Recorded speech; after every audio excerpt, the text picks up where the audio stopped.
Now, for the Matrix.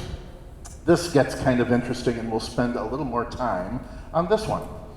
The premise of the Matrix is that reality, the reality that you are aware of, you know, that you're sitting here in the Harrison Opera House in the Grand Lobby, and you just had cookies and lemonade over there, and when you leave, you'll be in downtown Norfolk and you'll go home. That reality is an illusion.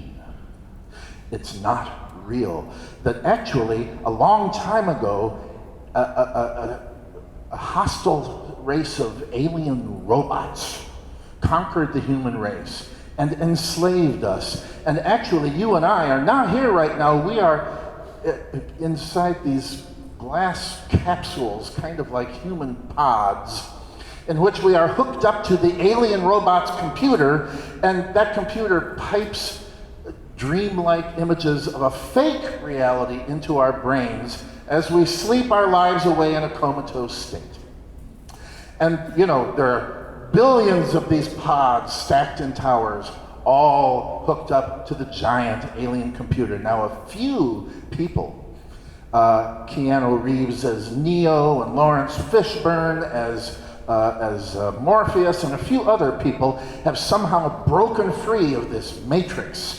And they understand the true nature of reality, which is that they're in some kind of dark subterranean system of catacombs in their space-age vehicle, and it's a gritty, awful, ugly, post-apocalyptic world, and they're battling those alien robots trying to destroy them and free the human race.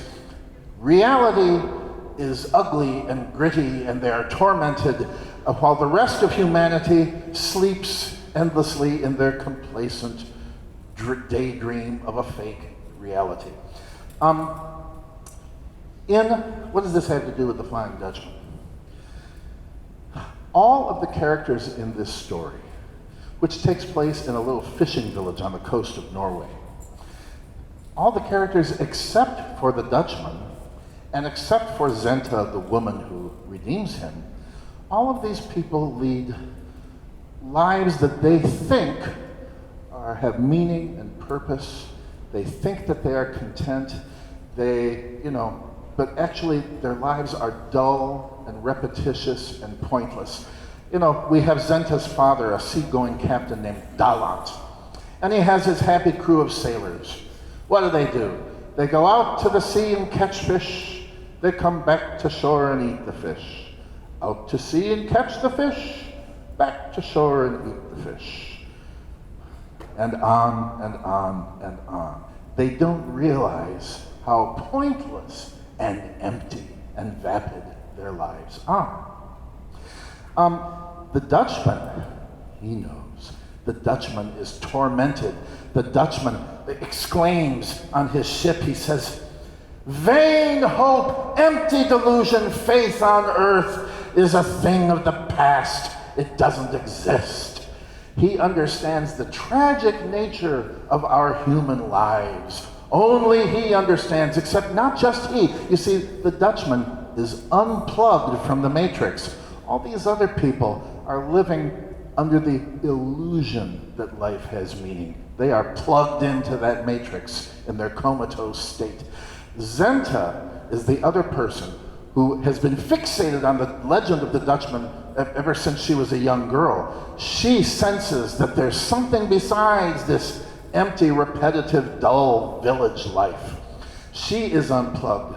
But everybody else, you know, these are the two classes of people that we have. Now,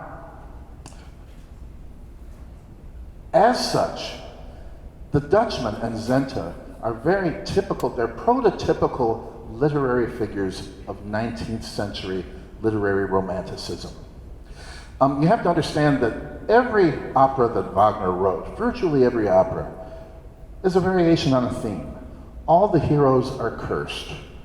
There are curses in in Lohengrin, in Tannhäuser, in Parsifal, in The Ring. It's all based on cursed people wandering, seeking redemption. And what you must understand about that is that Wagner, who was the greatest narcissist who ever lived, projected himself into the protagonists of all of his operas. You must understand that when the Dutchman speaks, Wagner is speaking about his own life. And yes, Wagner felt that he lived a cursed existence. You read through his letters that he wrote to his best friend Franz Liszt. Oh, no one knows the burdens that I bear. Oh, my tortured existence, my art is my only refuge, on and on. And what was his curse? What made him so miserable? Being a misunderstood genius.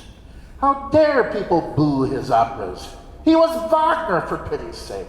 They should understand, they should bow down to him. But not that many people did. He had a tough time making a living. It's tough when you're a genius and nobody gets that about you. And like the characters in his operas, Wagner was always searching for a woman to ease his path, to help make him content. The women, they tend to sacrifice themselves like Zenta will do in The Flying Dutchman. There was, let's say, a parade of Zentas through Wagner's life. What he wanted was a woman who would sublimate her own needs completely to try to ease his path and help him find his destiny, who would make nothing of herself to try to help him be everything. And you know, the problem with you women, can I tell you what the problem with you women is? You have your own wants and needs. It's so tedious. This is what Wagner found, which is why he was constantly searching, seducing other men's wives, going out with chorus girls. I mean, he was very busy in his romantic life.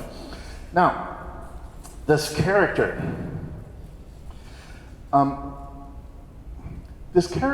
the tormented, alienated guy who feels that life is cursed, life is a burden, that he doesn't fit in with the happiness that other people seem to enjoy. This is a character that goes back as far as storytelling does. We have Odysseus, who had to wander for 10 years following the Trojan War. We have, in the Bible, we have Adam, who had to leave paradise and wander east of Eden because he tasted of the fruit of the tree of knowledge. His son, Cain, who was cursed and branded for murdering his brother and doomed to wander. We have the medieval legend of the wandering Jew, the unfortunate man who mocked Christ as he was dying on the cross and then had to wander without dying until the second coming of Christ. But it's in the 19th century, in the Romantic period of literature, that this character becomes kind of endemic to storytelling and becomes a prototype. It began with von Goethe's novel, The Sorrows of Young Werther, the guy whose love for a married woman was not returned. He couldn't have her. Life had no meaning, so he kills himself. This, of course, spurred a wave of copycat suicides all over Europe as suicide became very fashionable, as young men thought it was glamorous to be kind of cursed and tortured and tormented. And then look at all the other characters that we get. We get actually the figure of Lord Byron, who was in his personal life very much fitting this characteristic, and many of his creations like Manfred. As I said, most of the Wagnerian protagonists fit this characteristic. This is the time when we have Dracula, the ultimate guy who doesn't belong, the ultimate alienated individual who doesn't belong with society.